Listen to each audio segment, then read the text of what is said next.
it is customary in good schoolwork to have an occasional quotation from authority. That sort of adds the proper note of elegance to any research program. And therefore this evening I want to read 2 or 3 very brief extracts to indicate another phase of our problem. The question is sometimes asked, who believes in Atlantis? Is it merely the old belief or superstition held fondly by a romantic group of thinkers, or do we have something more substantial? And of course, hunting around in the files, I've come across a few things that might have some interest to us. I'd like to mention that in 1912, M. Pierre Termier of the Academy of Science and the Director of Service of the Geologic Chart of France delivered a lecture before the Institut Oceanographique in Paris. For some reason, no one seems to know why, this lecture was translated and published completely in the annual report of the Board of Regents of the Smithsonian Institution for the year ending June 30th, 1915. And from this translation we have selected 2 brief notes.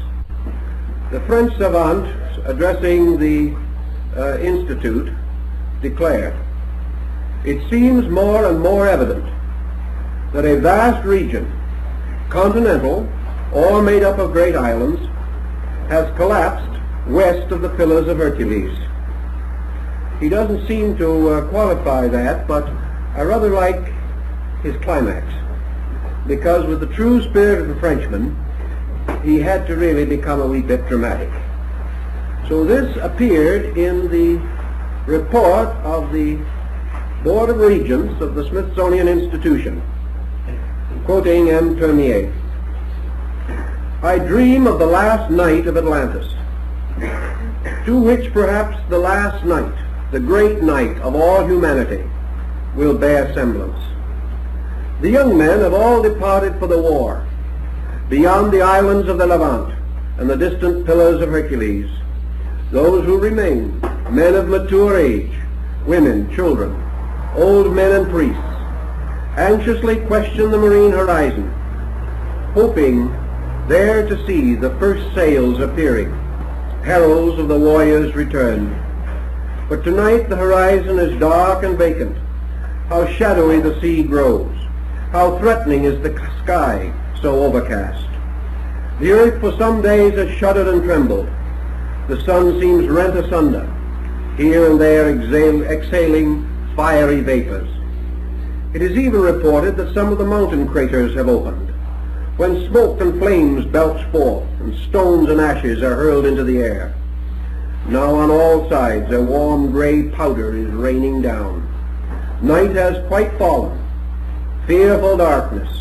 Nothing can be seen without lighted torches. Suddenly seized with blind terror, the multitude rushes into the temples, but lo, even the temples crumble, while the sea advanced and invades the shore, its cruel clamor rising loud above all other noises. What takes place might well be the divine wrath.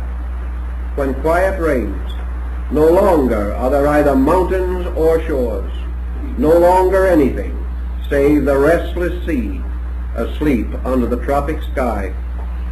Can you imagine that appearing in the report of the Board of Regents, Smithsonian Institute? We didn't realize they were so fond of literature. But this points out the point that we want to make, namely that this subject has intrigued some very interesting people. And in connection with interesting people, there are some of us, a little older, who remember Vice President Charles G. Dawes. You remember him of the underslung pipe, and who later became ambassador to the court of His Britannic Majesty at St. James.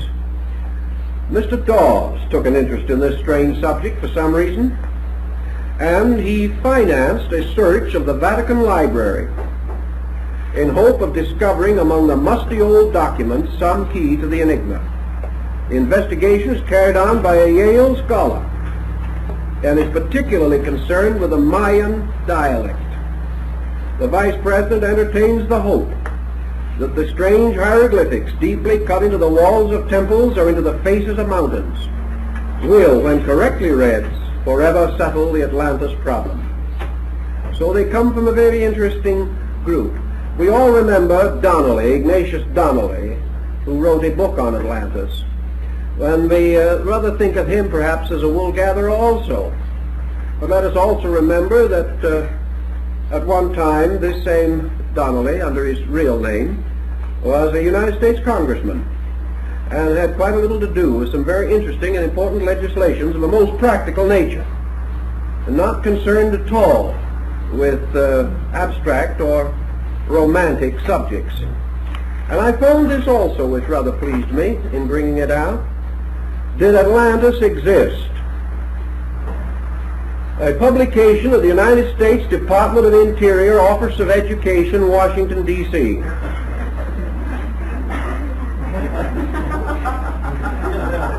Now, I'll give you the big surprise of all. There is not one statement in this report adverse to Atlantis. Every line in this is in defense of it. I'll read you one example which will be indicative. There is a ridge between 6,000 and 8,000 feet high running through the Atlantic Ocean. Deep sea soundings have revealed a great elevation or ridge, which rises about 8,000 feet above the floor of the Atlantic Ocean, and it reaches the surface of the ocean in the Azores and other islands. This ridge must have been above the water once upon a time, because the mountains and valleys of its surface could never have been produced except by agencies acting above water. It is covered with volcanic ash, traces of which are found right across the ocean to the American coast. Now, the entire article is in this tempo. So here we have an interesting sidelight on our so-called mysterious problem. The only reason it is mysterious is because we have been in such a hurry to do other things, we've never gotten around to it. But the importance of it in our thinking deserves a great deal of further consideration. In our field, it is perhaps more important than it is in the field of geology or the related sciences. We know, and no one has dared to deny, that the surface of the earth has changed a great many times. We know this because we find fossilized seashells on the top of Mount Blanc, and we have also found fossilized marine life in the highest peaks of the Himalayas. These areas had to have been underwater. If mountains rising 25,000 feet above the sea level today were once underwater, we have no difficulty in imagining almost any kind of transformation in the surface of the earth. Now, last week we devoted most of our time to a rather specialized phase of our subject, and that was the basic account as preserved by Solon and transmitted by him through his descendants to Plato. Here we have a fragment, an isolated account of the submergence of a vast island continent, a submergence which has, of course, strong moral and ethical significance. This, however, we must approach with some caution. We must realize that it was not very long ago that almost every evil that befell mankind was regarded as an act of punishment from God. This attitude has so long persisted and is so ancient in its universal acceptance that we must realize that such an attitude would be almost inevitable, regardless of the nature of the destroying or destructive forces. We also have, however, in the story as given by Plato, only a fragment of something. This story, in order to be meaningful and intelligent, must be supplemented by such material as I just read. Material that indicates one very important point, namely that the submergence of a continent is part of a vast and continuing process which has since resulted, even in historic times, in lesser submergences or emergences from the sea of areas of land, islands, peaks, and so forth. Naturally, vast disturbances require vast periods of time. Plato makes no point of this, nor does he go any further than to tell us of a condition which existed some 10 or 11,000 years ago. Obviously, this is not and cannot be all of the story. We are further strengthened in this conviction by another logical and reasonable fact. The Atlantis described by Plato was a highly civilized, highly cultivated empire. An empire which had brought many arts and sciences to a peak of achievement. An empire which has mythologically been regarded as a great beginning area of sciences, where perhaps knowledge that we do not possess today was then available, and arts and crafts had reached a prodigious degree of unfoldment. This tells us beyond any question of doubt that we do not have all of the story in Plato. We are dealing with an incident, perhaps the final submergence of the last part of a great distribution of land and water area and surface. For the further advancement of our thinking, therefore, we must pass eastward to those great areas of philosophy and religion where scientific minds, strangely profound in their learning, have given us more of this story, have given us elements which we definitely need to complete a reasonable reconstruction. In the Oriental philosophy, Hinduism, and related philosophical systems, what we term the Atlantis story, which they use other names to signify, is not merely the account of the sinking of a continent. It is the account of the gradual growth of land and water distributions and the distributions of populations upon the surface of our planet. One of the old writings says that the Great Mother, our Earth, has shaken many races from its surface or from its back in the long periods of prehistoric time. We are inclined to agree to this, that for a vast period of time, peoples have been growing and developing upon this planet, and that it is quite inconceivable that man, as we understand man, should have emerged as recently as we would like to imagine. If, however, in the course of ages, vast and incredible catastrophes occurred, it may be a long time before we are fortunate enough to hit upon some of the vital facts, largely due, perhaps, to the circumstance that so much of the disputed area is now deep under seas and oceans. To the Oriental thinker, therefore, Atlantis is not merely an island in the Atlantic. Atlantis is a distribution of continents. Atlantis was not just in what we call the Atlantic Basin. Atlantis was all over the earth. It was a distribution similar to our present distribution. Children going to school today learn about Europe, Asia, Africa, Central and South America, Australia, and other parts of the world. We use a map or a terrestrial globe in which this distribution is obvious to us. The Indian thinker likes to refer to this present distribution as the great Arya distribution. In other words, we are living upon a distribution of land water areas. And on this distribution, we have dark races and light races. We have many nations, many cultures. We have a long and illustrious history. We have a mercantile, a trade, and all these things. And we have continents that are slowly but inevitably changing even as we map them. 100,000 years from now, the map will not be the same as it is today, although the differences perhaps will not be as heroic as we like to associate with the Atlantic distribution unless again we run into heavy seismic occurrences. So in the east, the Atlantean continent was a distribution upon which developed and flourished the Atlantean race. Now the Atlantean race is that which immediately preceded the great Arya migration from northern India. We do not like to use large terms in large generous waves, but to the Eastern mind, this great Arya migration and the classics and the great writings is assumed to have moved as early as 1 million years ago. Now, of course, as we told you the other evening, the very thought of such distant times causes the modern anthropologist to shudder. He doesn't want to think of these things. He wants everything to be recent and up to date.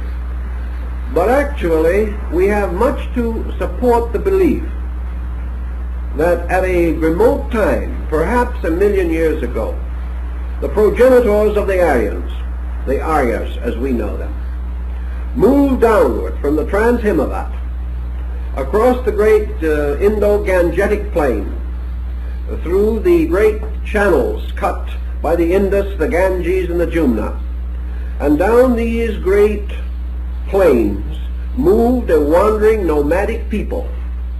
This people was ultimately to conquer the world. This people was to supply the races with which we are most commonly concerned today. From the early part of these migrations came the great Arya Hindu race. From it also came the Persian and the Iranian. From it came the Greek and Latin, also the Celtic, the Anglo-Saxon, the Teuton, and finally the polyglot, which we call the American. These peoples all belong to this great Arya migration. This migration, moving downward from Central Asia, did not move into an uninhabited world. When these peoples met the original inhabitants of India, they came upon the Dravidians, a very ancient stock. And there in the world today, we also have ancient and mysterious stock, such as, for instance, the Basques and other culture groups, which cannot be traced directly either by racial structure or by language to any of the dominant cultures that we know today. These peoples moving down did not immediately expand, probably, very much beyond the boundaries of Asia. They moved down into that great land of India. They moved across, perhaps to be stopped finally by the mountains that border Afghanistan, and on the opposite side by the seas that divide China from Japan. But in this area there was a tremendous motion, and this motion ran more or less head-on into one of the great Atlantean motions that had preceded it, and that motion was China.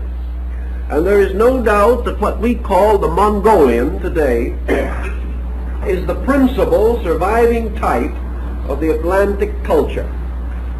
The Mongolian was an Atlantean, and the struggle between the Mongolian and the Aryan in the dawn of history, almost before there was history, has supplied some of the choicest elements of world mythology.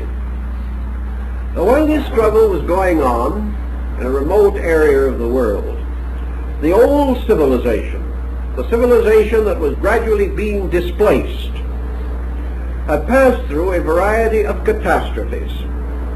These catastrophes began in the breaking away and breaking off of the tremendous continental areas that had at one time practically formed a solid land pattern in the entire area that we call the Atlantic, extending from the north up above around Greenland and across to the northern parts of Scandinavia, and on the south had probably joined Brazil with the coast of Africa. It has also included certain parts of our own country now still above water, a situation that will later be more valuable to us when we begin to study the tradition on the Western Hemisphere. It also reached over into Europe, involving a great deal of what we call Western Europe, and particularly the areas of Spain, Portugal, and North Africa. In other words, we had a tremendous land area there.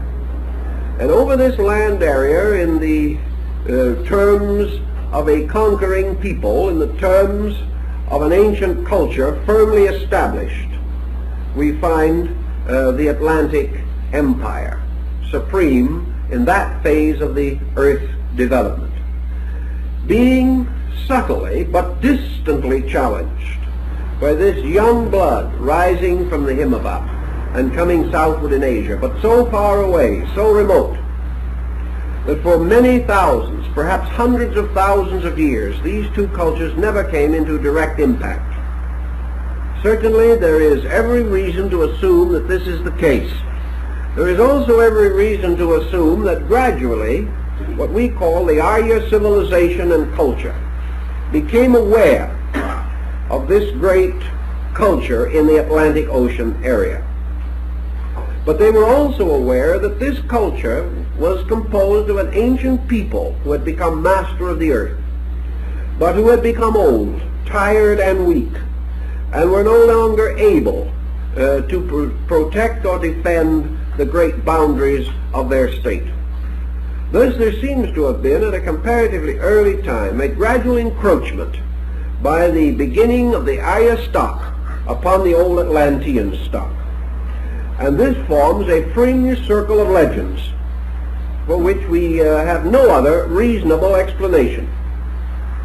This fringe circle of legends has something to do with the eternal division of human beings into two groups. These groups represented in the Persian philosophy by a battle between light and darkness, always between good and evil, between the new and the old, between youth and age. And this battle we find recorded in China, and also we find it recorded in India. Now it's been always a question as to how it happens that to many Indian scholars the island of Ceylon is regarded as a very ancient area, and why the Indian peoples have often associated the island of Ceylon with Atlantis. This particular point is interesting to us. You'll remember that on the island of Ceylon also are the so-called footprints of Adam.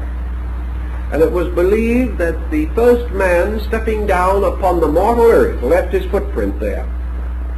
Why, therefore, this particular land should be so differentiated is worth another thought.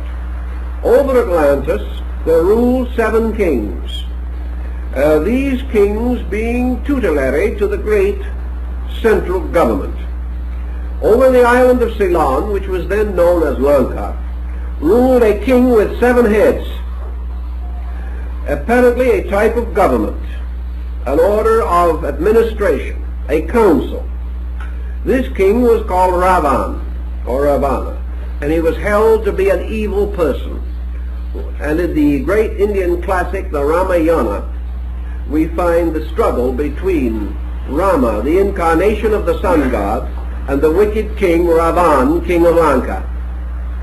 Now this seems to be a thinly veiled account of an early struggle between the ancient Aryas and the Atlanteans, resulting in the discomfiting of perhaps one of the great territorial areas that had been under Atlantean sovereignty.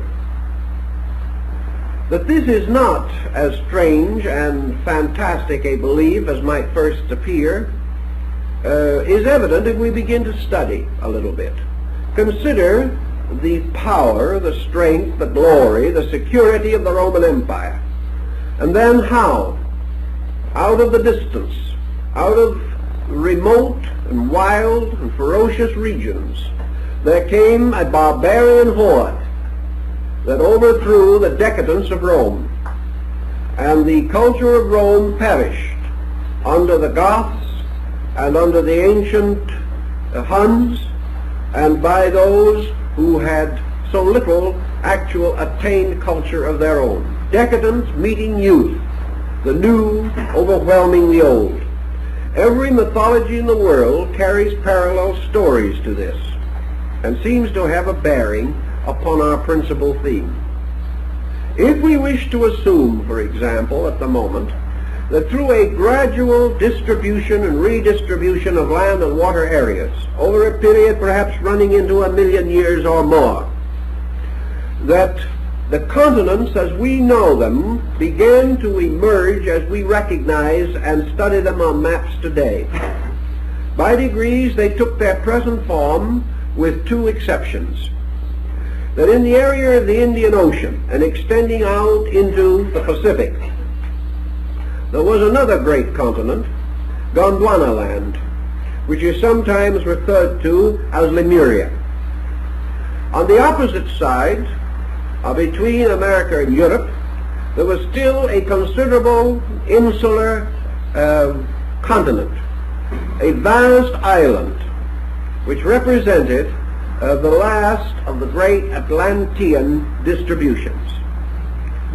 These two areas, Gondwana land, in the shallow waters that can still be measured in the East Indian archipelago, and the Atlantis, the summits of which remain today as the Azores Islands, these two were all that were left of a great distribution which may have flourished as long as 4 million years ago and gradually broke up, scattered, fragmented in the constant motion of seismic forces until at last the Atlantic island and the more distant and less understood Lemurian continent remain practically the only map details vastly different from our own as we know them today. The legends and myths seem to imply that the ultimate and final form of the Atlantic island, the Poseidonus of the Greeks, perhaps remained comparatively unchanged for a long time. It may well be that the history of the Atlanteans on the island of Poseidonus, with minor changes, minor variations, and constant small encroachments, may have continued for 25 or 50,000 years with comparatively little major change. However, in this course, we know that the ancient peoples lost their contact with surrounding areas. That is, they lost their direct contact, and we do not know how much destruction was wrought in the processes which destroyed that contact. We know also from Plato that they reestablished this contact in another way, through the process of setting up vast colonization projects, by which they extended out again into the primitive areas around them, areas in which the remnants of still older peoples still existed, and more or less fulfill the pattern which we described last week. Thus there is no actual inconsistency between the Greek story and the Indian version. The difference lies principally in timing. The Indian version assumes a much greater antiquity and a much longer continental history than we find in the story as told by Plato.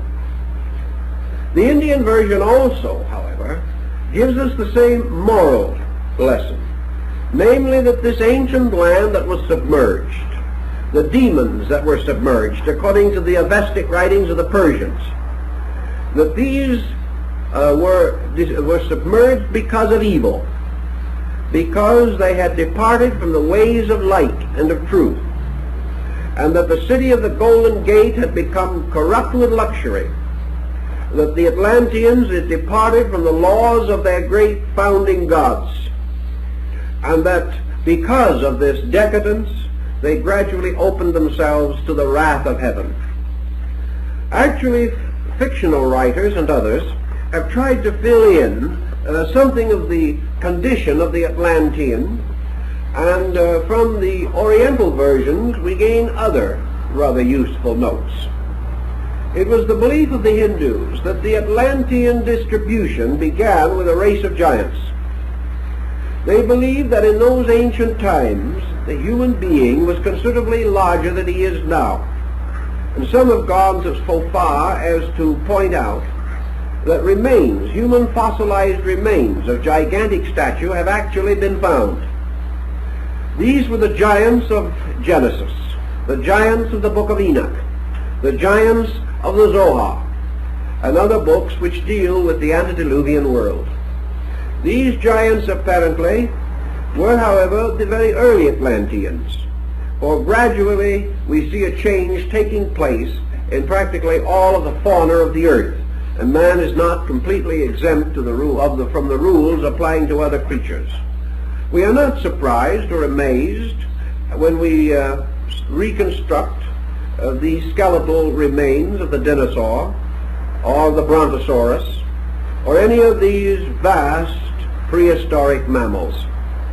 We are not surprised to learn that there were bats 12 or 15 feet of wingspread, that there were animals 40, 50, 60 feet in length or more, that there were birds that were larger than any bird that we know today, that reptiles and other forms of life went mad in their form constructions, and that this earth was populated with monsters. Monsters as described by Besorus in his Phoenician and Chaldean history. Monsters of long ago. These were the dragons of ancient China. These were the strange, shadowy monsters that arise in the nightmare folklore. That such situations could have existed, we know because we have the remains of them. That man himself may also have been included in this process, this gradual reduction of size over a long period of time, a reduction resulting from the need to differentiate the mental structure of man's life. As more and more energy was required for mental brain function, as creatures by evolution required more and more acute sensory perceptions, and as the struggle for survival in a half-finished world became less and less acute, we see forms gradually reduced in size. We observe the gradual diminishing of animal size, and we perhaps can sympathize with the Oriental or the other ancient thinker who believed that man passed through a somewhat parallel diminishing of stature. The Oriental, however, does seem to like to remember the Atlantean as a person of heroic and vast proportion, a kind of giant, a giant in comparison to other men, perhaps 8 or 10 feet in height, certainly larger and stronger than those with whom we are usually acquainted.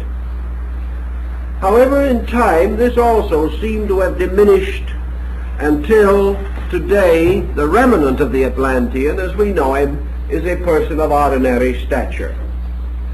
Now, if we go back to our Indic mythology and our Chinese mythology, with which we are especially concerned, we note something of great interest to this point. Nearly all of the ancient heroes, the ancient gods and godlings of the East, were giants. When represented in statuary or carving, they are always represented larger. They are represented as of mammoth proportions, and the human being kneeling at their feet is of much smaller stature and less massive build. Now, we are told, of course, that this can be a symbolical situation, that by size is indicated spiritual importance. This perhaps is true. It could well be true in modern or recent art. But did our remote ancestor have the same feeling when 5, 6, 8,000 years ago he carved in this way? Was he acquainted with our explanation? Did he have the subtlety to make this fine distinction, using size to represent spiritual achievement alone? It is unlikely. It is more likely that he was basing his art concept either upon legend or lore, which related to the actual existence of giants or of persons of extraordinary stature. In almost every instance, reference to peoples or tribes or nations that could have been Atlantis indicate these gigantic persons, these giants. And these giants are the ones that passed away in limbo long ago. And the later Atlanteans certainly did not have such proportions. The next thing that is important to us is to remember Plato's remark that the Atlanteans were the first to wage war. So let us go back a little bit, both in the East and West, perhaps definitely in the East, to see about these wars. Now, we know in the Bible, for example, that there is a report of a war in heaven. We do not say that this war in heaven necessarily refers to the Atlantic situation. But we have a long, prehistoric, mythological tradition of war. War fought in remote times. And even as these legends go backward, these warriors do not fight with clubs and stone axes. And in your ancient mythological representations of prehistoric war, we have the gods fighting. We have heroic beings hurling thunderbolts. We have magnificent creatures in gilded armor and in bronze mail riding upon war chariots in the sky. We have great armies moving not as bushmen or as some aborigine, but the armies of light and darkness, the armies of good and evil, the armies of Michael the Archangel, splendid, magnificent productions of artistry at a time when, according to our modern thinking, these people should have been wandering around in fur robes, if any, wielding stone axes. What about these ancient wars that were fought before the earth was formed, according to the Indian tradition? Wars for space, wars for earth and sky, wars between the Suras and the Asuras, wars between the Rishis and the Arhats of magic, and the awful sorcerers and demons that dwelt in the dark underworld. These wars were splendid campaigns, and they went back a very long way. There is no history that does not have them. There is no legendary that does not remember them. And the fact that these legends were written, compiled, or memorized 3,000 or 4,000 years ago has no difference. These wars were always fought long ago, even then. Far before the dawn of history, before there were men, there were monsters and giants fighting in the earth and in the sky, like the Greek Titans, and the strange emblematic and symbolic Hyperboreans that came down from the winds of the north, and against whom the Greeks felt so great a terror. All this seems to bespeak something that is not just what we have generally assumed it to be. We cannot just simply say that all these ancient wars recorded in China, in Japan, in Persia, in India, in Egypt, Babylonia, that all these ancient wars are just myths. Why should they be? Why should we imagine that our more remote ancestors, who did not have our psychological complications or our addiction to romantic dramatizations, why should they have done this? Why should they have all done the same thing? And why should these wars always come long before the foundation of the nations which we are immediately considering? These wars came in the East before India. They came in the Near East before Persia and Babylon. They came in North Africa before Thebes and Memphis and the rise of the dynastic kingdoms of Egypt. Always long ago, far away, the gods and demons fought. And even in some cases, there came out of the new races heroes who fought the old demons, who fought the dragons that guarded the treasures of the earth. And out of the struggle between giants, monsters, and men, there came what Carlyle calls the hero myth. The myth of the modern man as we know him, defending himself against terrors and horrors that we have no actual record of. Where do these psychological stories come from? Let us assume that they do represent, as some of our psychologists would have us believe, kind of archetypal dreams. Yet others of our psychologists insist that man cannot dream of something for which there is no reality somewhere, that he borrows from his environment and from his memory and from the traditions of his people these things which he will gradually metamorphose into personal dreams of his own. This is largely the concept of Jung in his work on psychology and alchemy. It is the concept that man is borrowing archetypal symbolism. But where was the archetype? Where was the archetype for the war in heaven? Unless to man it represented some mysterious occurrence in the dawn of himself. An occurrence that is so remembered that, like the deluge, it is scattered everywhere, throughout the world. We know that the Egyptians have their story of the deluge, that it is upon the totem poles of the totem Indians of our Northwest, that the Hopis and Navajos have their legend of how their ancestors came up through the earth on cornstalks or reeds to escape the rising of the waters, which were the results of the anger of gods who dwelt under the earth. Their symbolism is preserved for us in their elaborate sand paintings and in many of their more interesting and important rugs and weavings. We also know that in the valley of the Euphrates we have the same, and there are marks of water erosion nearly 200 feet above the ground on the outer face of the Great Pyramid of Giza. We know that the Sahara was underwater. We know that the Gobi of Mongolia was underwater. And how are we going to fit the circumstances of these strange records into this history which we mentioned to you before as belonging to once upon a time? A fairy story. A story which, however, lingers within the subconscious of man. If we believe that it is possible, genetically, for man's past, the collective past of his race, to be reborn through him in his subconscious memories, it is quite possible that locked within ourselves is the symbolism of the lost world to which we once belonged. If we believe in rebirth, the same concept may be locked within the psychic being that moves from life to life. For if there was an Atlantis and we are reborn, then we were the Atlanteans.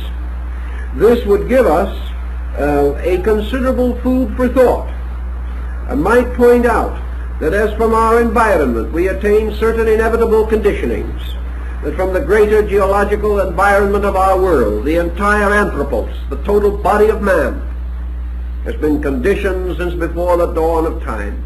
His conscious memory has no record, but what we call archetype may well be the dream locked in himself, the dream of terrible memory, memory that gradually breaks through here and there in some sensitive or unusual person, the dream which perhaps was rescued by priests and sages from long ago and was locked in their ancient stories, fables, and histories. In any event, we are dealing with a very intense psychological problem, one that we cannot easily overlook. Now, in India, the first official avatar of Vishnu, we know that the deity Vishnu, the personification and extension and embodiment of the great being who rules all things in space, the sovereign power, that Vishnu, taking upon himself the body of a fish, and called later in the sacred writings the one who was born from the fish's mouth, took upon himself this form in order that he might rescue a good man. So we'll go to the Hindu myth and see what we can make out of it. A long time ago, the world was ruled over by the gods, and peoples were true to the gods and loved them and served them. And finally, evil came, and selfishness and pride. And in the beginning of the Dark Age, evil became so completely rampant upon the earth that the spiritual truths were no longer regarded. And at that time a demon arose who stole away the sacred book of the law and carried it and hid it in the depths of the ocean. This demon who stole the Veda, or the law, taking away from man the light of truth, sought to enslave man with error, with false doctrines, and to lead him into bondage and servitude to the selfishness and arrogance of mortal kings. And when it seemed obvious that great trouble and great catastrophe was inevitable, there was a good man among these people, and the gods came to this good man and told him that he should build a boat, and that in this boat he should take himself and his wife and their 3 sons and their 3 daughters, or daughters-in-law, the 8 persons, and that they were to build this boat, and when the deluge came they were to float upon the surface of the water. And Vishnu, in the form of the great fish, took the rope or cord and steered the boat through the sea and brought it finally to safe landing. And then Vishnu, descending as a fish into the sea, fought with the great demon that had stolen away the law, destroyed the demon and rescued the Vedas and brought them back, that the new people of the new world, populated by the good man and his family, might then have again a golden age of truth. Now, we do not know the date of this writing, but we know that it is considerably earlier than the legend of Noah. And yet the legend is exactly, essentially, and basically the same. Now, in the Chinese writings, we have also a very important legend. For in ancient times, the same thing happened in China. And when in the great cyclic life, the day of the great darkness came, the Chinese prophet and sage, who had been instructed by the gods, fashioned a boat. And into this boat he went for safety, taking with him his wife, their 3 sons, and the sons' wives. These 8 then in this ship floated over the oblivion. And these 8 are now referred to as the 8 essential trigrams, or the basic diagrams of the I Ching, or Classic of Change, the great divinational book of science known to the Chinese. Well, they consist of yin and yang, the broken and the whole line, which are, of course, the wife of this patriarch and the patriarch himself, and the 3 positive diagrams and the 3 negative diagrams, which represent the sons and their wives. These 8 diagrams, by multiplication, become 64. 8 times 8. And these, as Confucius said, are the roots of all knowledge upon the earth. And out of this darkness, out of the great tragedy, rose again the eternal teacher, Fu He, born from the fish's mouth, who became the first human emperor, and from whose dynasty the great empire of China claims descent. And Fu He is represented usually by a face standing or rising from a mountain, carrying in one hand the brush, and making with the brush the strokes, the 8 diagrams, which are the basis of all learning. This story is very often repeated in Chinese folklore, and while we've abridged it considerably, I think it parallels closely enough with the Indian story and with the Noah legend, which is of course deep in the mythology of the Valley of the Euphrates, that we have very little reason to question the essential principles involved. Thus we have at the roots of peoples everywhere the deluge, the great darkness that descended upon the earth. Now in the early writings as preserved in the book of Genesis, the word deluge, as we find it in the Bible, does not necessarily mean a flood of water. It means an oblivion, or darkness, a horrible catastrophe of some kind, a sort of drowning out in space. It may or may not represent actual water. In most of the legends, the type of term used will have the same general meaning. It can mean either water or oblivion. In the Chinese, it is called the water of oblivion. Now this you can translate as you want, but it does not necessarily signify merely water. It means the blotting out, the destruction, the sweeping away, the complete obscuration of a kind of life, or a way of life, or some pattern involving the removal of a culture or a people. If this legend then has some foundation in a belief or in a valid doctrine, we then perhaps can appreciate why the Hindu, in thinking of this, also makes this their Noah, or their patriarch, to be the founder of a new racial order, a new pattern of life, a new dispensation of peoples, and that from him descend a new kind of world, a world in which the old has passed away. We have the same story essentially in the great writings, the Eddas and sagas of the North. We know, for instance, in the Elder Edda, we have this whole world of the gods, ruled over by Odin, or later in the Sigurd saga, we have variations of this in the great family of the Volsungen. But we have the gods living in a world apart, with a marvelous temple on the top of a mountain, corresponding exactly with Plato's description of the city of the Golden Gate. This great mountain is represented in the Eddic literature as in the Midgard, or middle garden of the world, a flat surface in the midst part of the great Yggdrasil tree, or the tree of the universe. In the midst of this universe is an island, and in the midst of this island rises a great mountain. And the mountain and the island are surrounded by sea, and the cliffs around the edge of the sea are the eyebrows of Ymir, the primordial hoarfrost giant. This island kingdom, or a wonderful mountain, is connected to the plains below by a bridge of rainbow.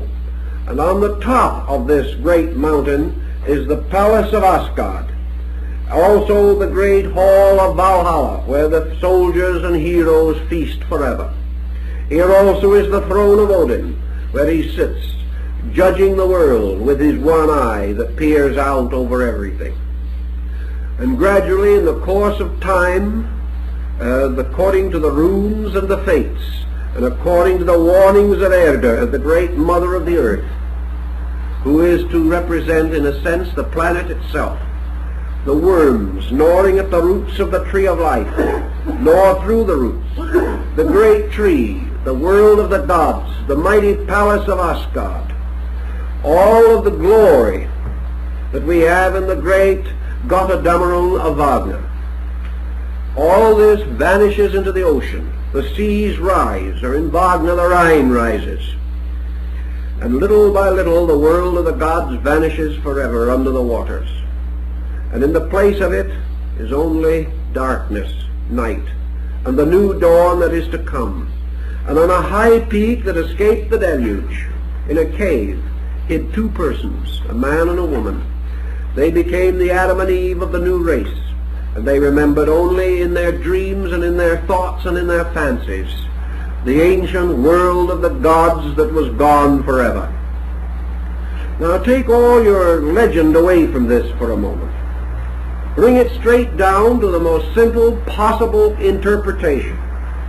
And this great saga of the North, this pathetic tragedy that was sung by the bards and the skalds, this is actually an almost exact parallel to Plato's description of the Atlantic disaster.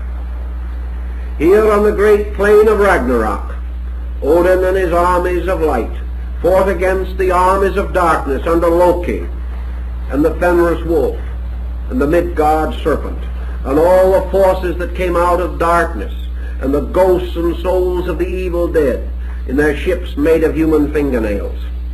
All these legends, you can reduce the legend. You can take away the dressing and the drama. But what remains seems to be the story of the destruction of an antediluvian world. A world that had once been. And this Asgard, this temple of the gods, seems to very closely resemble the mysterious temple of the city of the Golden Gate, rising in the peak in the midst of the island of the lost Atlantis. That such could have been the case, that these legends could have arisen from this source, it is difficult to deny. The stories are too consistent, the details too parallel. If then such is the case, and such might well be the case, let us again consider the gods upon Olympus, the great godlings of Greece, the gods upon the strange mountain of the north in the ancient Egyptian mythology. What was the heaven world of the Greeks? Was it truly a spiritual state far beyond the sky? Was it a place where divinity in absolute and eternal virtue dwelt forever? Actually, no. Nor is this true of the gods of India, great Indra and his court. Nor is it true of the gods of Egypt, great Ammon and his retinue. For the legends and myths that we have of all of these mythologies are permeated with a very strongly human flavoring. We like to assume that perhaps men did not devise gods better than themselves, and therefore had trouble imparting to their deities virtues that were dim in their own conscience. But I think we have more than that. There seems to be no good reason why ancient man should have created constantly and consistently a heavenly world that was 90% mortal. The gods of Greece and the demigods and the heroes were not infallible. Zeus made just as many mistakes as men make, and he had just as nagging a wife as any unhappy mortal ever possessed. The same is true of the Egyptian gods. Re was a mighty deity, but Isis bewitched him and fooled him completely. All these heroes, like Achilles, had their heels and had those vulnerable parts of themselves. There were constant bickerings and contentions in the world of heaven. Even evil Loki guided the blind Hoda to fire the mistletoe arrow that slew the son of Odin right in the midst of heaven. All these things seem to bespeak that this heaven was not the kind of world that we may think it was. Perhaps this heaven was man's dim remembrance of a glory greater than his own. The doings of these ancient godlings, which in most cases led to their final corruption and destruction. For these old sagas are the stories of the falls of gods and of their gradual departure from men. The good gods retired and never came again, and were not seen any more, and did not walk any longer with men in the garden in the cool of the evening. They vanished away. The bad gods slew each other and disappeared in limbo.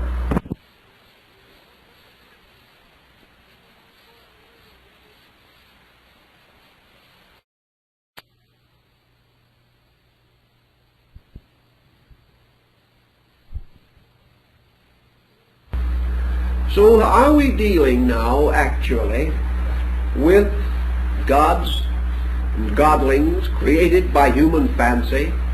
Are we dealing with fabulous beings living in another world beside the shores of the air that have a real subsistence just with the infirmities we know?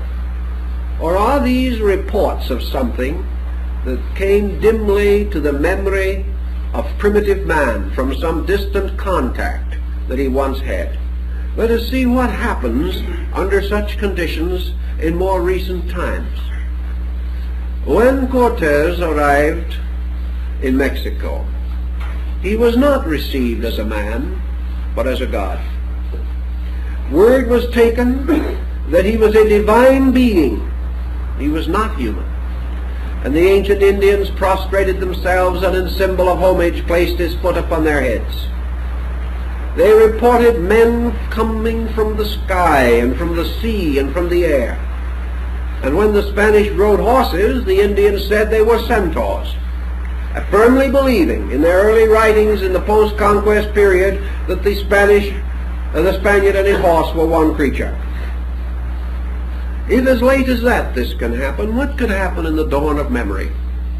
What could happen in things that were old women's tales thousands of years before primitive man even tried to record them?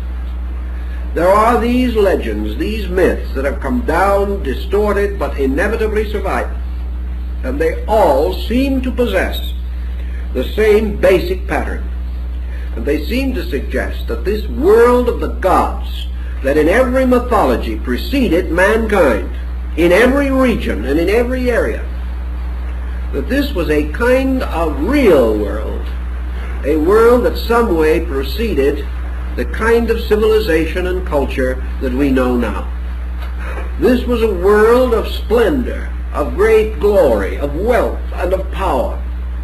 It was a world also of tremendous authority, and perhaps of strange and wonderful arts and sciences, because these so-called supernatural powers that are always attributed to the gods, this power to sit upon his throne and launch his thunderbolts, accredited to Zeus and later to the Latin Jove, these things may also be memories, memories of a power or knowledge that once existed.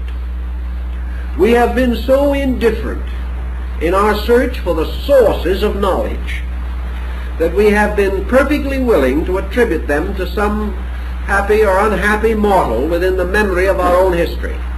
We have never really sought to find out the beginnings of our own knowledge. We find somewhere in history a man who stood up and said something remarkable, so we decide that he invented it and let it rest at that. But the moment we begin to investigate these claims, we find that this modest man made no such pretension. And all our arts and sciences apparently originated within the sanctuaries of ancient religion. And these sanctuaries are also the sources of these legends. And according to the same groups of legends, these arts and sciences descended from the gods. They were not invented by men at all. Or if they were invented in some remote time by these strange heroic shadows who have become considered semi or totally divine. Perhaps this is the mystery of how polytheism or pantheism came into man's religious life. Man in himself, contemplating the inner mystery of his own consciousness, seeks forever one God. Yet the legends of his background speak always of many gods, of deities good and evil, and of the wars between them, and the endless strife that distorted even the heaven worlds of ancient times. Next as important is perhaps the realization that whether it be in the heart of Africa, or whether it be in ancient America or Asia, there is always a relationship between the rise of mortal governments and the gods. Practically every important ruling house of antiquity claimed its descent from divine beings. They ruled by divine right. They ruled because in the dawn of things they had been strangely sanctified in some way, as Abraham was sanctified by the Prince of Peace. They seem to feel or claim that they had been of a divine blood, that they had come from the gods, and that behind the human dynasty is the semi-mythological dynasty of deities, as in Japan, going back and back and back beyond Jimmu, the first of the mortal emperors. Goddings going back to the sun, to the earth, to the moon. The great Rajput houses of India claiming their descent from Rama, the sun god, or Surya, the solar orb itself, or any one of the great spiritual authorities that belong to the age of the Ramayana and the Mahabharata, the great age of myths. Now, we've already mentioned the relationship of this age of myths to our Atlantis problem.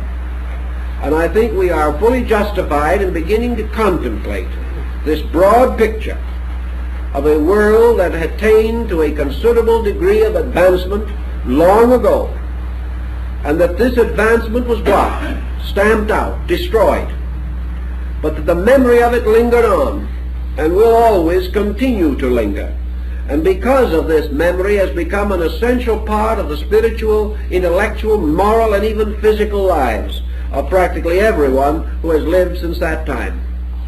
That from these have come the symbols and the great teachings and the great beliefs. Now, in the light of the same thing, let us assume for a moment that we are seeking to discover the axis or the central theme of the Atlantean culture. We have, of course, so little to go on, but we have something. And we have a number of points that are of interest to us. What was the great religious symbol among the Atlanteans? We have every reason to believe, from what we know, that to them the serpent was the symbol of God. We have also reason to believe that, as was later used by the Egyptians and several of the early Phoenician historians and Roman historians were convinced, as we mentioned before, that the Egyptians were the Atlanteans who could not go home because of the destruction of their land after their invasion of Athens, or attempt to invade Athens. The royal symbol of the Egyptians was the serpent coiled upon the forehead of the solar crown. And in the crowning of the Egyptian pharaoh, the crown of the north and south was always adorned by a coiled serpent placed directly in the center of the forehead above the nose. This symbol also comes to us from the great serpent balustrades of Angkor Wat. And on the Angkor Wat symbols, and in many other parts of India, including the serpent of eternal time upon which Vishnu sleeps in the ancient Vishnu Puranic literature, we always have a serpent with 7 heads. Now, Plato tells us that the Atlantic continent was composed of 7 principal islands, over which ruled 7 princes. We have already learned of the 7 heads of Ravan, king of Lanka, the Indian Atlantis. We have also constant reference to this peculiar septenary, the septenary of creating gods at the dawn of things. And we have the 7-headed Naga. We have the mysterious symbol, which many have firm conviction must have originally represented deity in the ancient Atlantean rites. We also know that this serpent appears wherever we have the notion of the so-called Atlantean or Mongolian culture. We have the mysterious serpents of Gobi. We have the serpent in the symbolism of Tibet and China. We have the serpent gradually metamorphosed into the 5-clawed dragon, the imperial symbol of China. A strange and wonderful emblem. We know that the dragon lore and the dragon symbol came more and more to be associated with the magician and the sorcerer. We also have the mysterious serpents of Latin America. Quetzalcoatl, the feathered serpent, was a good deity, not an evil one. We have the mysterious stone heads. We have the rattlesnake ceremony, with the rattlesnake as the messenger between man and the earth in the rites of the Quiches and other tribes of the southwest part of our continent. We have it among the Zunis and the Hopis, and even among the Navajo peoples. These symbolisms of the serpent with a raised head, we have generally associated with the serpent of evil.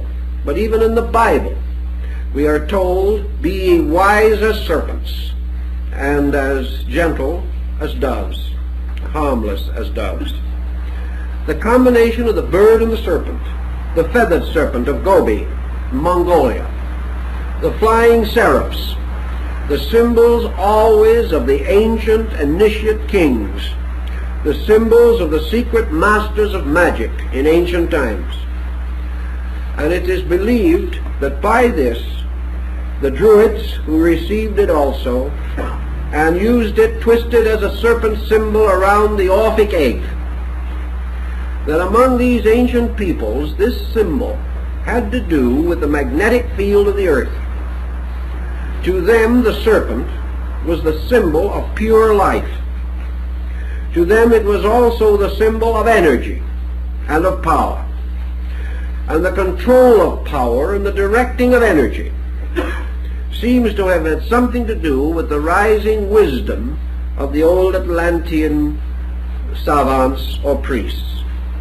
There is the consistent and continuous report that among these peoples certain sciences were advanced, until man, having attained to a level of knowledge greater than his morality, having come into a power greater than his virtue, turned this power to the exploitation of his own kind, and gradually, through skill, devised methods which unbalanced the natural equilibrium of natural elements, and as a result of that, loosed the great volcanic fires upon himself.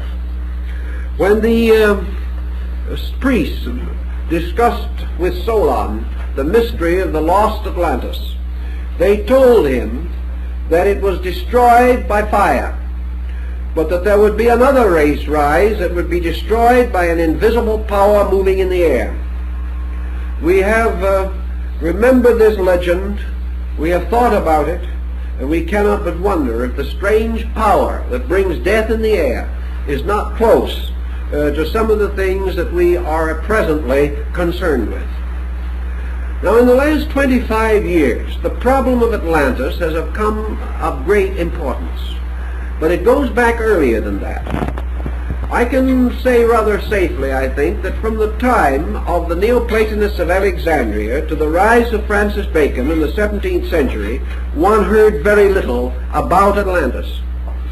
Men at that time were concerned with it only as the possibility of a land to be explored in the West. It came to be associated with the islands of the Hesperides. It became also the blessed land and the land of hope, and efforts were made to parallel it with the mysterious land to which King Arthur was taken after he was mortally wounded at the Battle of Camelon. Actually, however, philosophically, Atlantis was not given much consideration, except as a problem of possible crisis in navigation. However, with the rise of science, with the beginning of a new way of life, we see Lord Bacon beginning to sound certain warnings. We see him using the symbol of Atlantis as a means of distinguishing a new empire that was to rise in the Western Hemisphere. A world of science, a world of progress, a world built around the dawn of the great scientific, humanistic instrument of logic and reason which we know today. In other words, the whole theory, the whole system, was locked in the concept of the great scientific method, the method by which we would learn to wrest the secrets of nature from her, in which we would have power perhaps more dangerous than we could possibly know. As time went on and man in the West became ever more scientific and ever more progressive in these things, the interest in Atlantis has correspondingly increased. It seems that perhaps this continent was submerged not only beneath the waters of an ocean, but within or beneath the subconscious ocean of ourselves. That somewhere in the subconscious part of our own nature, the warning of Atlantis still resides. And as our days of progress become more rapid, we become more and more conscious of a world that once vanished away, and the possibility of our repeating this catastrophe in our own generation and in our own way of life. If this is the case, it seems that a subconscious association mechanism is operating, For every day the interest in the mystery of Atlantis increases, and this fatal interest is locked with the circumstances which caused the destruction of that ancient continent. How then shall we go a little further with the Atlantean religion? I think we may safely say that from the remnants that we have in various parts of the world, remnants of instruction, that what we call the mysterious temple of the Golden Gate on the ancient island of Poseidonis is a kind of archetype of the mystery temples of the ancient world. This temple seems to have been the temple mother of all mysteries, the beginning of doctrines and secrets rising out of knowledge. There is an ancient belief that Atlantis could produce scientists, but could never produce a philosopher. That there was a certain element of reason that was deficient in these people. That they became masters of certain methods, which they preserved and perpetuated with utmost skill, but that they were never able to produce the great reflective power by means of which man recognizes the depth of personal responsibility. They were lacking in certain internal moral sentiments, which did not prevent their brilliance, but which contributed to their ultimate destruction. That they were destroyed for breaking the laws of the gods can mean a great many things, but let us imagine that the peoples who originally devised these accounts were reasonably intelligent. That we are not to assume that they were completely superstition-ridden. If we assume what ancient wisdom assumed, what the Hindus knew and the Chinese knew, and the Greeks and the Egyptians 5,000 years ago were well aware of, and have given us good record of their awareness, then when we say that a man disobeys the gods, it does not mean that he goes against the words of some godling on a throne. Disobedience to the word of God or to the will of God always means the breaking of natural law. That is what it always has meant and always will mean. The individual who has a stomach ache is not punished because the gods take a particular dislike to him. He is punished because he has broken the laws, which are the foundation of man's survival and the secret of his way of life. Therefore, an offense against natural law is the natural offense against God. The ancients were fully aware of this, that the laws of nature are the outflowing expression of the will of the Creator. That who breaks the laws of nature disobeys God. This was the belief of Pythagoras. This was the belief of Buddha. This is the great moral burden of the Institutes of Manu. That these great laws exist and will be obeyed. Now, how do we disobey the laws of God or the laws of nature? The ancients declared that the way in which we disobey is when we use the powers or the knowledge or the energies or the resources that we possess contrary to proper use.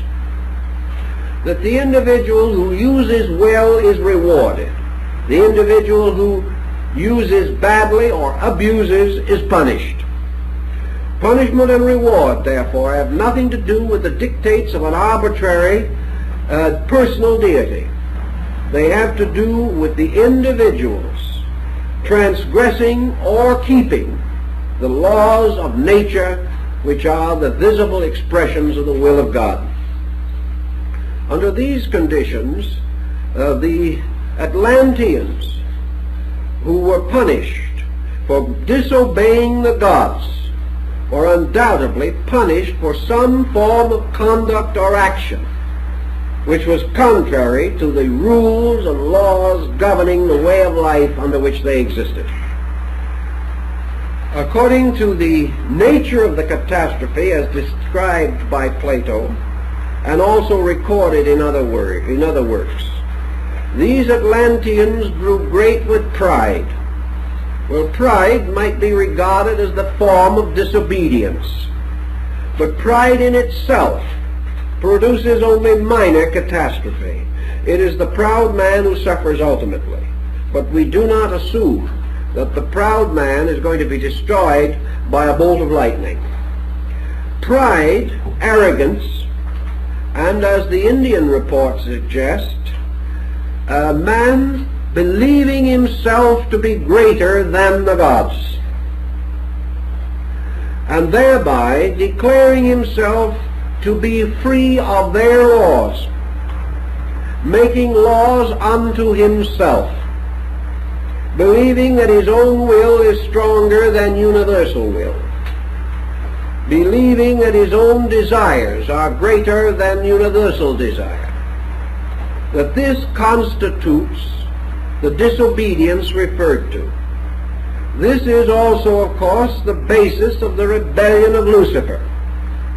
And in the rebellion of Lucifer and his destruction by the archangel Michael, the casting of Lucifer into the abyss, together with the great monster, and all this vast accumulation of heavenly stars, this battle between the psychopompus of heaven, the army, chaplain, and master of the Lord, and Lucifer, seems to suggest again a parallel to the Atlantic deluge.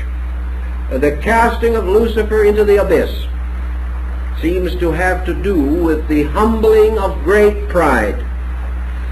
Now, when we grow proud, it isn't the fact that we think we have better clothes or a better home or something that takes the dangerous form of pride.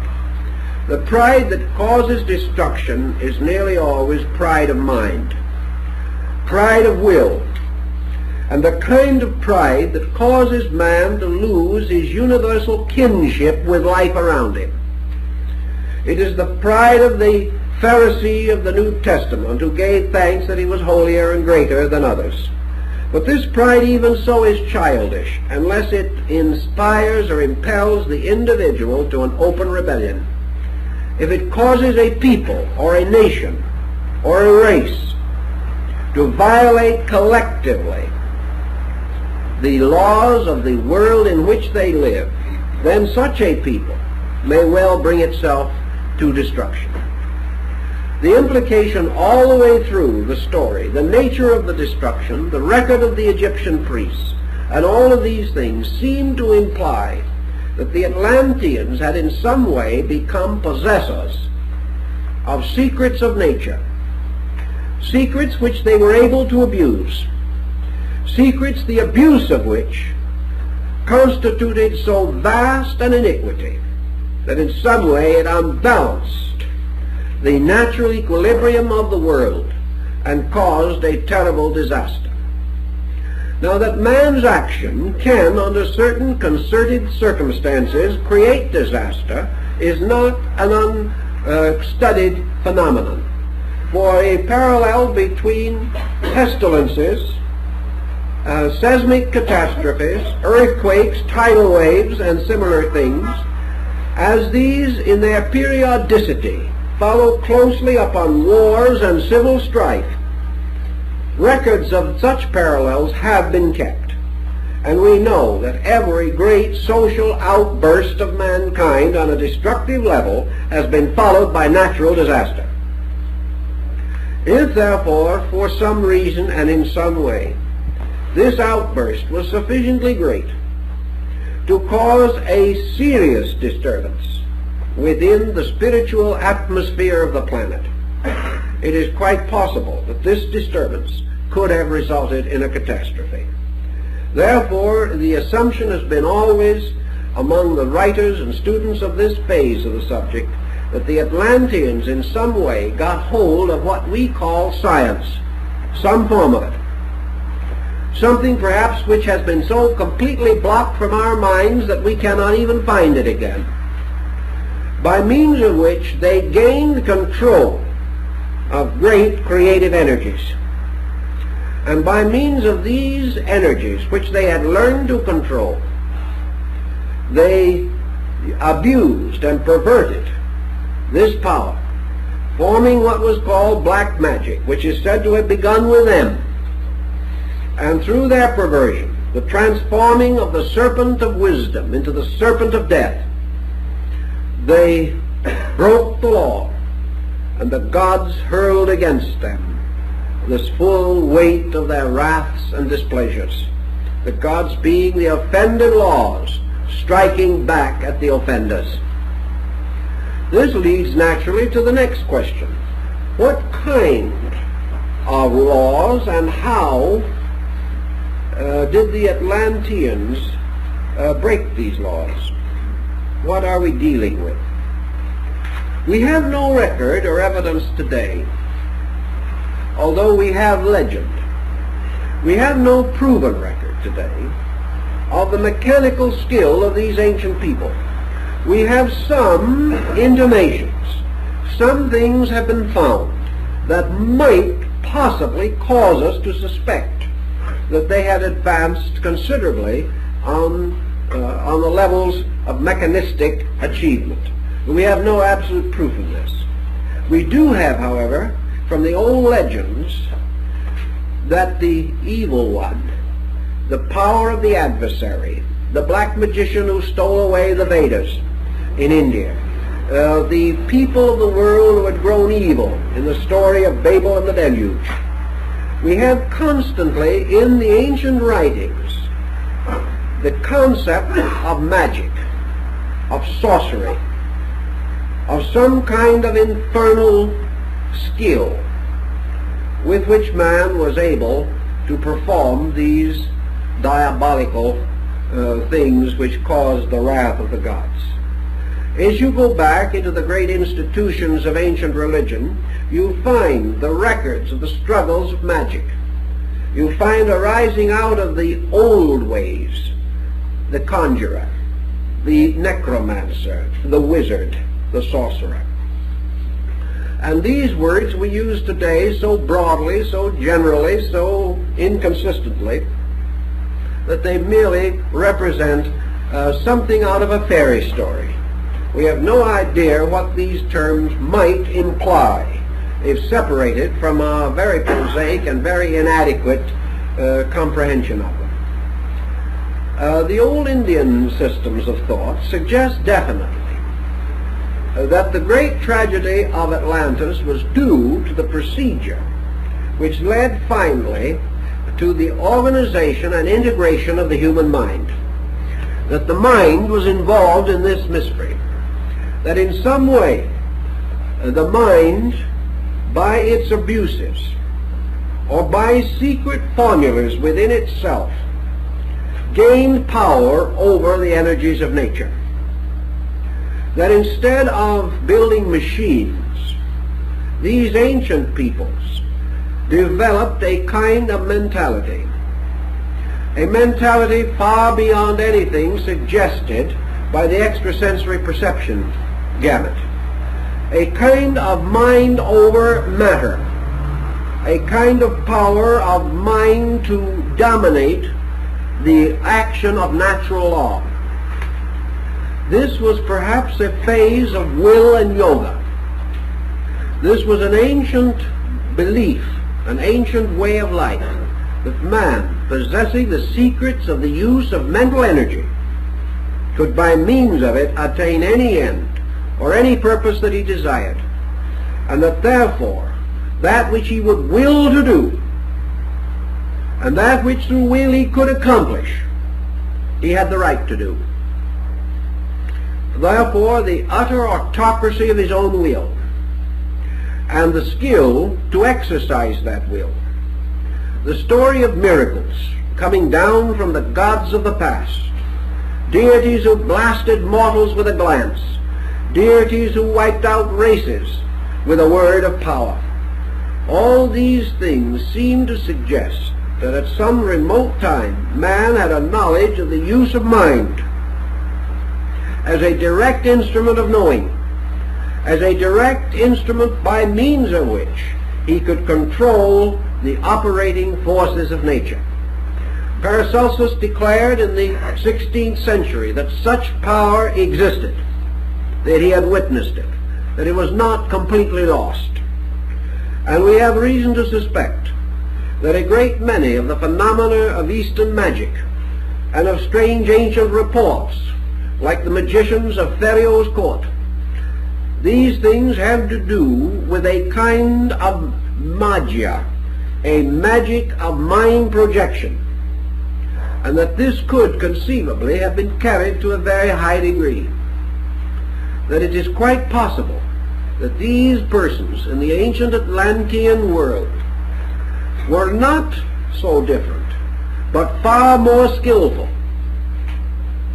and that in reality they were the glorified aspects of the shamans, of the various sorcerers and wizard mongers of Siberia today, that they represent the same type of power that we find in voodoo and in Africa, namely the mysterious ability to control minds, that they possess to a great degree this mental science, this science of forcing the universe to obey the will of man. This might well have been their arrogance. This type of skill, which we still regard as one of the highest forms, and which we hope sometime that we can develop, might have been the troublemaker long ago. There would be no fossilized remains of it, no need for inventions as we know them. We can remember how the gods of Greece walked through doors and appeared on earth at will, surrounded themselves with clouds of invisibility, traveled from place to place, came in dreams and visions and vanished again. That these actions do not only sound like the gods of ancient Greece, but they sound like the ancient wonder workers and rishis of India. These powers of the prehistoric godlings were the powers that we attribute to the masters of magic and the adepts and arhats and rishis of the classical Indian culture. These are the ones who walked in the air. These are the ones who could speak at great distances and be heard, who could go around the world in the flashing of an eye. These were the powers that some way existed within man. We often wonder, and many peoples have wondered, why it is that primitive man today still possesses remnants of these powers, and that civilized man does not. That it is almost impossible, at least very difficult, for the average so-called cultured, educated, modern person to cope with the mystery of mental energy.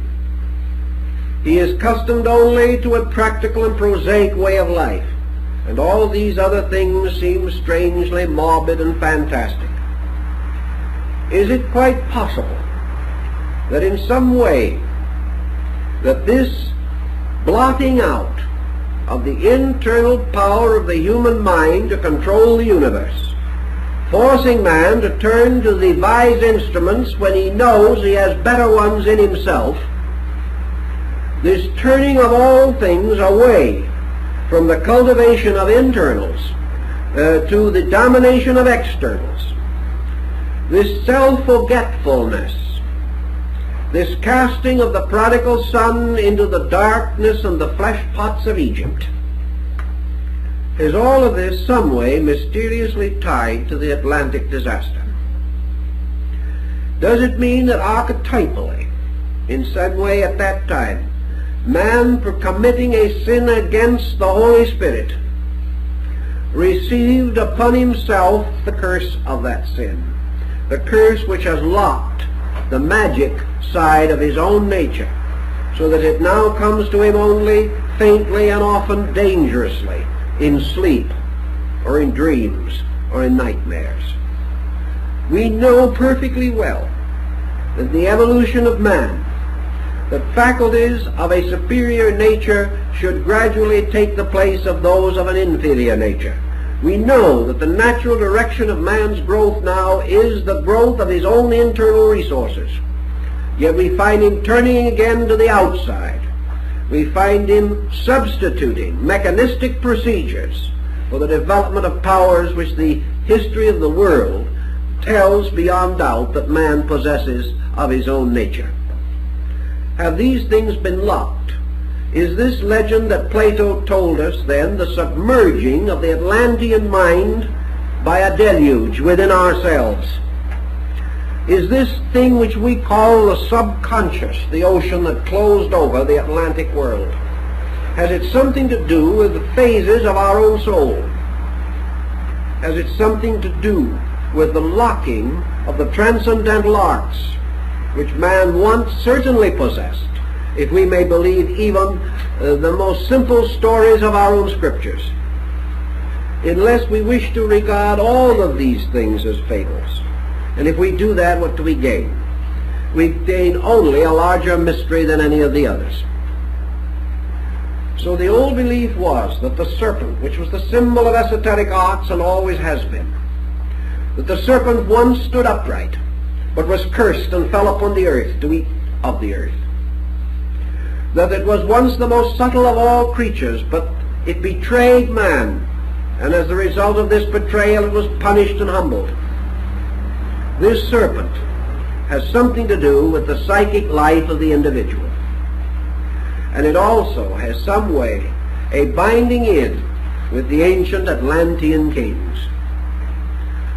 Thus in the legends we do not need to assume that Atlantis was destroyed by the premature discovery of atomics or something of that nature.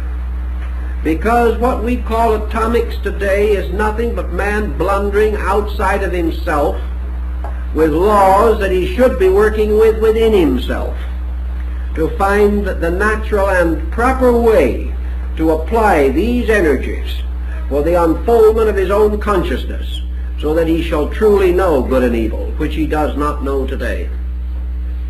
So our problem is that the evil of Atlantis, the magic of Atlantis, was very possibly and almost certainly, if there's any truth in the old legends at all, the result of man's premature effort to conquer by mind a universe which is actually a spiritual world. The effort to subdue or to subject consciousness to intellect. In so doing, placing the human ruler above the divine and making the gods the servant of man instead of man the servant of the gods. For this the great punishment came upon him, the punishment of madness and destruction and death. The punishment that wiped away of civilization, a great culture, leaving not a rack behind. Thus, the Atlantis myth, as Plato describes it, could well be of the greatest and deepest importance to psychologists and psychiatrists and all those who deal with the locked parts of man's internal dark life, the part that might well have been submerged or gone down in a great catastrophe in the very beginning of his existence, supposing in an early struggle between will and consciousness, man set upon himself the whole psychic framework of his present psychotic pressure, that all our intensities, our neuroses, and our frustrations are due to an Atlantean catastrophe in ourselves, the locking and destroying of a psychic overself that was sacrificed long ago and is still sacrificed to make possible the strange obscuration of values from which we have suffered ever since. Now there's another interesting point that we might bear in mind, and that is that it is said that in Atlantis, there is a legend, that the Atlantean was left-handed. Now just exactly what does that mean?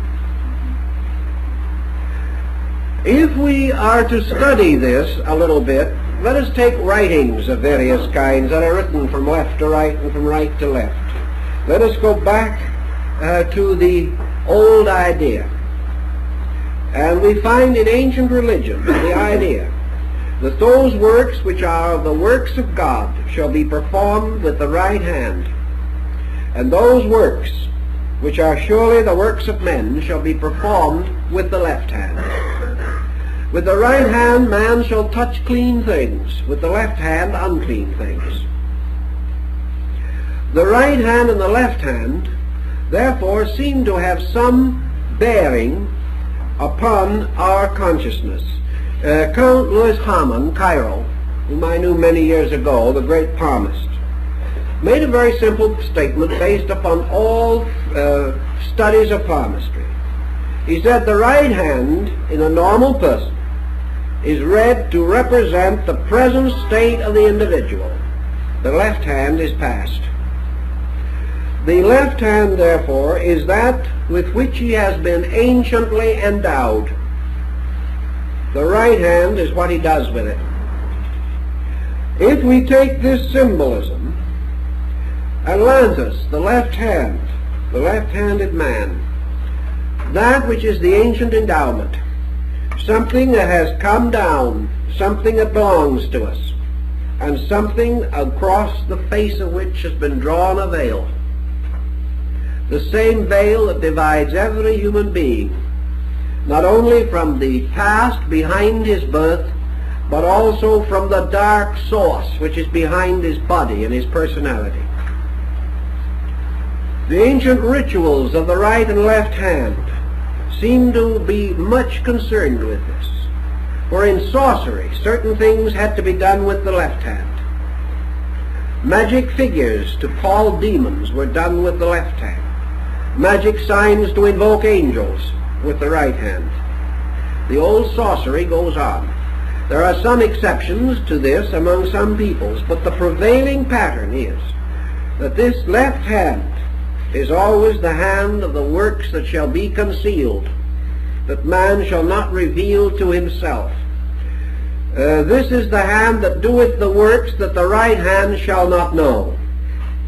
Let not the one hand know what the other hand doeth. And what the other hand doeth, in far as the ancient world is concerned, man does not know. He knows that he has come down through the veil. Why is there this veil of history? Why does everything that we seek to know about the story of man come up against a blank wall that corresponds very close with the destruction of Atlantis? Was there some psychic cataclysm at that time, not only visible but invisible? Was the principal part of this cataclysm invisible? Was the Atlantic story only a fable to describe a spiritual fact in the growth of man? However we wish to look at it, we know that we are in the presence of a very profound riddle. A riddle which will not be solved even if we discover the landmarks of an ancient continent. If we should tomorrow discover the ruins of the city of the Golden Gates, we are not sure even then that we possess the secret, any more than Dr. Breasted was sure that we knew the secret of the Egyptian language simply because we had the Rosetta Stone. The possibility that Plato was a man of philosophic insight and initiate to the mysteries used this story for a totally different reason from that originally intended is possible and reasonable, especially when we know that a story of parallel nature, obviously with double meaning, has appeared in practically every early religious writing of mankind. What then are we actually working on? Are we working merely upon this simple story, or are we working upon something larger and more important? The Chinese tell us that at death, every individual passes through the Atlantean mystery. For in this, his objective life is submerged in the unknown. That Atlantis is repeated in each individual at the close of a life cycle. And also that every 25,000 years in the great Platonic year, the Chinese say, when the sign of the equinox passes into the house or sign of the fishes, we have the great night. Now actually, we are now, therefore, enjoying that blissful interlude, because the equinox is at this time taking place in the sign of the fishes. From about the year AD 325 on for over 2,000 years, the equinox takes place in the sign of the fishes, which is, according to the Chinese, the sign of the deluge. Their symbol for this is that it is the age in which the good man and his family must carry the truth across the darkness until the dawn of another world. They expand this, the king, by explaining that in the day of darkness, when virtues fail, when is almost as in the Indian concept of the Kali Yuga, when all of the great values go into poverty, in what Plato calls the eras of sterility, the great ideals of the race languish, the great institutions of man decline, and in the words of the Hindu, every man who has an elephant shall be called a Raja. It is the time of power, the time of pretense, the time of materialism, and the obscuration, when again the book of the law is stolen by an evil demon and carried to the bottom of the ocean of oblivion. It is in that time also that the great being Vishnu, who is the Savior of worlds, who speaks in the form of Krishna to Arjuna at the battle of Kurukshetra. Krishna says, when virtue fails upon the earth, then I come forth. And according to the ancient Chinese, it is in this age in which the good man and his family in the boat are going across the great sea of darkness that the deity in the form of the fish comes to guide the boat to the safe haven. Thus, apparently, the Chinese and the Hindus both recognize that the age of the fishes is the time in which the great ideals of man must be preserved and protected by a few, that they will not be popular, that they will not control, that the great and good things will struggle quietly and silently for survival, that in these days false things shall be called great, and great things shall not be known, but that by virtue of the grace of the divine power, the mysterious patriarch and his family, symbolizing those of noble insight, shall be carried safely across the darkness, and from their dreams and ideals shall come forth the progeny of a new world. This, accordingly, is also a Chinese concept of the Atlantis cycle. There is no doubt also that in the great Brahmanic year of India, the year composed of 4,320,000,000 mortal years, that this is surrounded by the great pralaya, the sleep of the gods, and that the Atlantic story can also bear upon the great dissolution that follows all cycles, the alternating days and nights of Brahma, the outpouring and the inflowing of universal life, and that in the inflowing, when the silence and darkness comes, then the seeds of life, the germs of life, the archetypes of life, move like a little ship upon the surface of the darkness, and are carried across the oblivion to the coming of the new day, just as the soul and life seeds of the Holy Arhat are carefully preserved and carried across the darkness from embodiment to embodiment. Thus there are many allegories involved in this whole problem, and upon the greater the lesser has been built, and upon the lesser the greater has been conceived. These things the Hindus studied mathematically and astronomically, tying it all into one gigantic picture. And they believed that all things follow patterns, therefore that to possess the key to one of these great cyclic patterns is to understand the principle underlying all of them. By such concept and by such analogy, we have an eternal Atlantis myth, a myth which has to do with the dying of worlds. We have a small Atlantis myth which has to do with the dying of men, and we have between another Atlantis myth which has to do with the dying of races. with the endless changes in the forms and patterns of things. We also in every instance find that this dying is due to abuse, due to the exhaustion of resources, and perhaps therefore the Indian saint is not so wrong when he says that all dying is due to abuse, and that the individual who attains perfect contemplation and the perfect transcendence of consciousness over mind is immortal, therefore cannot sink under the ocean or go into the darkness of some lost world. There are so many ways in which we can approach this lesson. From the Greek side, the moral. From the Eastern, the Hindu and the Chinese side, the rational. The strange, deep involvement in law, in magic, in use and abuse, and of the great struggle of mind and matter, and finally the struggle of mind and consciousness.